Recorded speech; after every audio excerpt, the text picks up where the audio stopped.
बिस्मिल्लाहिर्रहमानिर्रहीम इय्याक नअबुदु व इय्याक नस्तईन। मुझे आज बड़ी खुशी है कि जिस तरह मेरी कौम, मेरे पाकिस्तानी जिस तरह आज फ़लस्तीनियों की हिमायत के लिए निकले और जिस तरह उन्होंने उनके ऊपर जो जुल्म हो रहे हैं उसकी आज निशानदेही की और उसकी मज़म्मत की, मैं आपको सबको खराज तहसीन पेश करना चाहता हूँ। जब से इसराइल बना, पाकिस्तान का हमेशा एक ही स्टैंड रहा है और वो स्टैंड था कायद-ए-आज़म मोहम्मद अली जिन्ना का, हमारे अजीम लीडर का, कि फ़लस्तीनियों से बहुत बड़ी नाइंसाफ़ी हुई है और हर फोरम के ऊपर पाकिस्तान ने फ़लस्तीनियों के साथ खड़े रहे। 27वीं रात को मैं मस्जिद नबी में था जब मुझे पता चला कि जो क़िबला अव्वल है मुसलमानों का, मस्जिद अल-अक्सा, उधर जब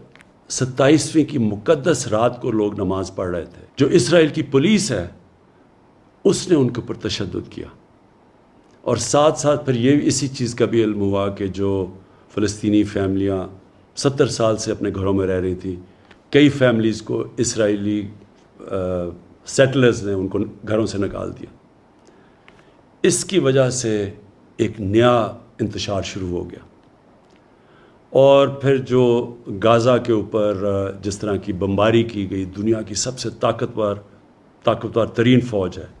तकरीबन 69 फ़लस्तीनियों के ऊपर जिस तरह की बमबारी की गई जिसमें बच्चे मारे गए, तो मैं अगले दिन 27वीं का जो अगले दिन था, मैंने जो OIC के सेक्रेटरी जनरल हैं उनसे मुलाकात की और उनको तब कहा कि OIC को इसके ऊपर स्टैंड लेना चाहिए और यूनाइटेड नेशंस में इशू को उठाना चाहिए। जब मैं पाकिस्तान आया तो मैंने किंग सलमान से बात की और उनसे भी यही हम बात की कि ये जो जुल्म हो रहा है फ़लस्तीनियों पे और जो अल-अक्सा में हुआ है, इसके ऊपर हमें अपनी आवाज़ बुलंद करनी चाहिए। तुर्की के जो प्रेसिडेंट है तैयब अर्दोगान, उनकी मुझे कॉल आई, उन्होंने भी यही चीज़ कही। महातिर मोहम्मद की मैसेज आई, कॉल आई, उन्होंने भी यही चीज़ कही। और फिर मैंने बात की फ़लस्तीन के जो सदर हैं महमूद अब्बास, और उनसे हमने कहा कि हम पूरी तरह उनको यकीन दिलाया कि हम सब पाकिस्तान, बल्कि मुसलमान दुनिया, बल्कि वो दुनिया जो इंसाफ में मानती है, वो सब उनके साथ खड़ी है। शाह महमूद कुरैशी को उसके बाद फिर मैंने कहा कि वो यूनाइटेड नेशंस की जनरल असेंबली में जाएं और OIC और मुसलमान मेंबर से इस इशू को उठाएं, और उन्होंने बड़े भरपूर तरीके से इसको उठाया और मैं उनको दाद देता हूँ इसकी। मैं जो एक चीज़ देख रहा हूँ, मुझे एक बड़ी खुशाइन चीज़ नज़र आ रही है और वो क्या है कि दुनिया का पब्लिक ओपिनियन चेंज हो रहा है। मैंने इतना टाइम मगरिब में गुजारा, पहले भी जब इसराइल की फ़ौजें जुल्म करती थी फ़लस्तीनियों पे, तो मैं कभी मगरिब के अंदर उनके अखबारों में, उनके मीडिया, उनके पॉलिटिशियंस को मैंने कभी नहीं देखा कि इसराइल की वो तनकीद करें, बल्कि वो सारे इसराइल को ऐसे होता था कि जैसे जुल्म इसराइल पे हो रहा है। लेकिन ये पहली दफ़ा है कि वहाँ से आवाज़ें उठनी शुरू हुई, उनके अखबारों ने इसकी तनकीद की, उनके मीडिया ने इसकी तनकीद की और पॉलिटिशियंस ने खड़े होके,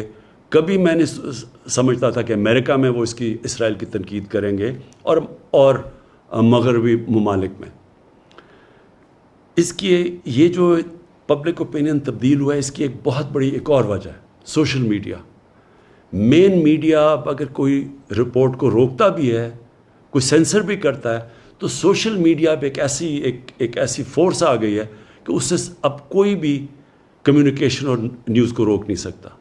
और इससे मुझे नज़र आ रहा है कि दुनिया का पब्लिक ओपिनियन चेंज हो रहा है। आज से 30 साल पहले इसी तरह तब भी दुनिया का पब्लिक ओपिनियन चेंज हुआ था। साउथ अफ्रीका, उधर एक ऐसी रजीम थी, एक ऐसी गवर्नमेंट थी और बड़ी देर से, कई सालों से थी, जो नस्ल परस्त थी, जो एशियंस और अफ्रीकन्स को बराबर के शहरी नहीं समझती थी और इनके साथ बड़ी बड़ी दुनिया की ताकतें खड़ी हुई थी इस नस्ल परस्त रजीम के साथ। लेकिन जब दुनिया में पब्लिक ओपिनियन चेंज हुआ तो यही जो ताकतवर कुव्वतें थीं, जो मुल्क थे, इन्होंने ही ज़ोर लगा के साउथ अफ्रीका के अंदर उनको रजीम के ऊपर, जो साउथ अफ्रीकन गवर्नमेंट के ऊपर انہوں نے ان کو مجبور کیا کہ وہ برابری کے حقوق دیں افریقنس کو اور ایشینس کو. اسی طرح کا میں ایک شروعات دیکھ رہا ہوں کہ انشاءاللہ دنیا کا جو پبلک اوپینین چینج ہو رہا ہے، میں یہی دیکھ رہا ہوں کہ اب ایک دنیا کا پبلک اوپینین اب زور لگائے گا. بڑے بڑے یہ جو ملک ہیں جو اب تک سپورٹ کرتے رہے ہیں اسرائیل کو، یہ پورا پریشر ڈالیں گے کہ فلسطینیوں کو بھی ان کے حقوق دیے جائیں. اور انشاءاللہ ایک دن آئے گا جب کہ فلسطین کے لوگوں کو اپنا ملک ملے گا، ایک منصفانہ سیٹلمنٹ ملے گی، وہ بھی برابر کے شہری رہ سکیں گے جو کہ فلسطینی اسرائیل میں رہتے ہیں، ایک برابر کے شہری بن کے رہ سکیں گے. اور ہم دعا کرتے ہیں